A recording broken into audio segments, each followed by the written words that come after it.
किसान भाइयों राम राम। पपीते की खेती के लिए जलवायु कैसी चाहिए, पपीते की खेती के लिए भूमि कैसी चाहिए और पपीते की खेती के लिए भूमि की तैयारी कैसे करें, पपीते की वो कौन कौन सी किस्म हैं जो अत्याधुनिक हैं, पपीता उगाने के लिए बीज दर क्या होनी चाहिए और लगाने का समय और तरीका, नर्सरी में पौधे कैसे तैयार किए जाते हैं और खाद तथा उर्वरक कैसे दिए जाते हैं और इसके साथ ही निराई गुड़ाई, फलों को तोड़ना, पौध संरक्षण, उपज और आर्थिक लाभ, इन सब के बारे में आज बातचीत होगी। इसलिए मैं कहना चाहूँगा, यदि आप हमारे नए सब्सक्राइबर हैं तो हमारी चैनल दो साथी टीवी को सब्सक्राइब कर लीजिए और बेल आइकॉन को दबा दीजिए ताकि आने वाले हर वीडियो का नोटिफिकेशन आपको मिलता रहे। तो आइए बात करते हैं पपीते की खेती कैसे करें। पहले जान लेते हैं पपीते की जलवायु के बारे में। पपीते की अच्छी खेती गर्म नमी युक्त जलवायु में की जा सकती है। इसे अधिकतम 38 डिग्री सेल्सियस 44 डिग्री सेल्सियस तक तापमान होने पर उगाया जा सकता है। न्यूनतम 5 डिग्री सेल्सियस से कम नहीं होना चाहिए। लू तथा पाले से पपीते को बहुत नुकसान होता है। इनसे बचने के लिए खेत के उत्तरी पश्चिम में हवा रोधक वृक्ष लगा देने चाहिए। पाला पड़ने की आशंका हो तो खेत में रात्रि के अंतिम पहर में धुआं करके एवं सिंचाई भी करते रहना चाहिए। अब बात करते हैं पपीते की खेती के लिए भूमि कैसी चाहिए।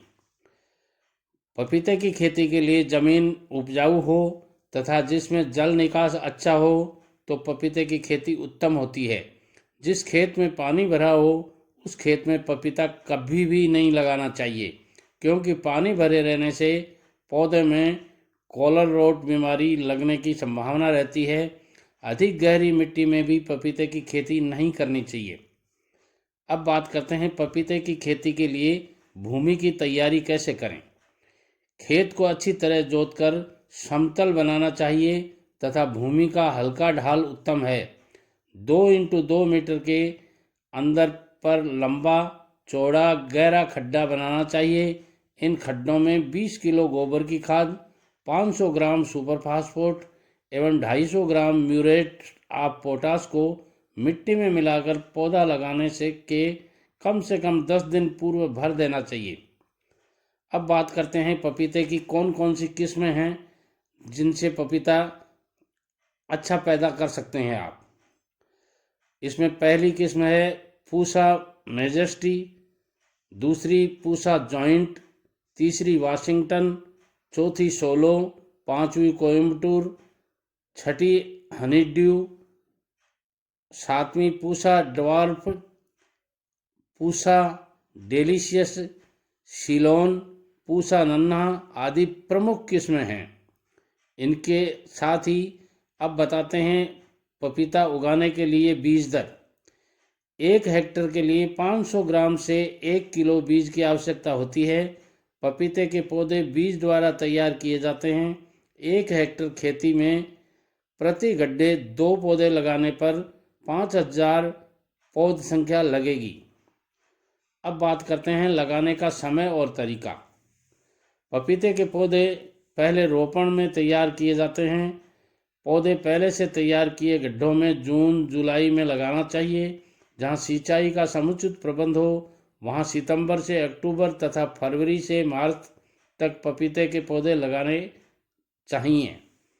नर्सरी में यदि आपको पौधा तैयार करना है तो इस विधि द्वारा बीज पहले भूमि के सतह से 15 से 20 सेंटीमीटर ऊंची क्यारियों में कतार से कतार की दूरी 10 सेंटीमीटर तथा बीज की दूरी 3 से 4 सेंटीमीटर रखते हैं। बीज को 1 से 3 सेंटीमीटर से अधिक गहराई पर नहीं बोना चाहिए। जब पौधे करीब 20 से 25 सेंटीमीटर ऊंचे हो जाएं तब प्रति गड्ढा 2 पौधे लगाना चाहिए। अब बात करते हैं खाद और उर्वरक। एक पौधे को वर्ष भर में 250 ग्राम नत्रजन, 250 ग्राम स्फूर एवं 500 ग्राम पोटाश की आवश्यकता होती है। इसे 6 बराबर भाग में बांटकर प्रति 2 माह के अंतराल से खाद और उर्वरक देना चाहिए। खाद और उर्वरक को मिट्टी में मिलाकर थैली में देकर सिंचाई करना चाहिए। इस मिश्रण को नर पौधों को और ऐसे पौधों को नहीं देना चाहिए जिसे 4 से 6 माह बाद निकाल फेंकना हो। अब बात करते हैं नर पौधों को अलग करना। पपीते के पौधे 90 से 100 दिन के अंदर फूलने लगते हैं तथा नर फूल छोटे छोटे गुच्छों में लंबे डंठल युक्त होते हैं। नर पौधों का पुष्प 1 से 1.3 मीटर के लंबे तने पर झूलते हुए तथा छोटे होते हैं। प्रति 100 मादा पौधों के लिए 5 से 10 नर पौधे छोड़कर शेष नर पौधों को उखाड़ देना चाहिए। मादा पुष्प पीले रंग के 2.5 सेंटीमीटर लंबे तथा तने के नज़दीक होते हैं। अब बात करते हैं निराई गुड़ाई और सिंचाई की। किसान भाइयों, गर्मी में 4 से 7 दिन तथा ठंड में 10 से 15 दिन के अंतर पर सिंचाई करना चाहिए। पाले की चेतावनी पर तुरंत सिंचाई करनी चाहिए। तीसरी सिंचाई के बाद निराई गुड़ाई करें। जड़ों और तनों को नुकसान न हो, इस तरह से निराई गुड़ाई करना चाहिए। अब बात करते हैं फलों को तोड़ने की। पौधे लगाने के 9 से 10 माह बाद फल तोड़ने लायक हो जाते हैं। फलों का रंग गहरा हरे रंग से बदलकर हल्का पीला होने लगता है तथा फलों पर नाखून लगने से दूध की जगह पानी तथा तरल निकलता हो तो समझना चाहिए कि फल पक गया होगा। फलों को सावधानी से तोड़ना चाहिए। छोटी अवस्था में फलों की छटाई अवश्य करनी चाहिए। अब बात करते हैं पौध संरक्षण की। माइट, एफिड्स तथा फल मक्खी जैसे कीड़ों का प्रकोप इन पर देखा गया है।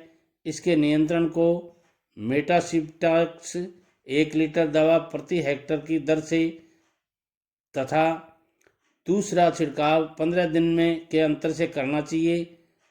फूट एंड स्टेम राट बीमारी से पौधों को बचाने के लिए तने के पास पानी न जमने दें।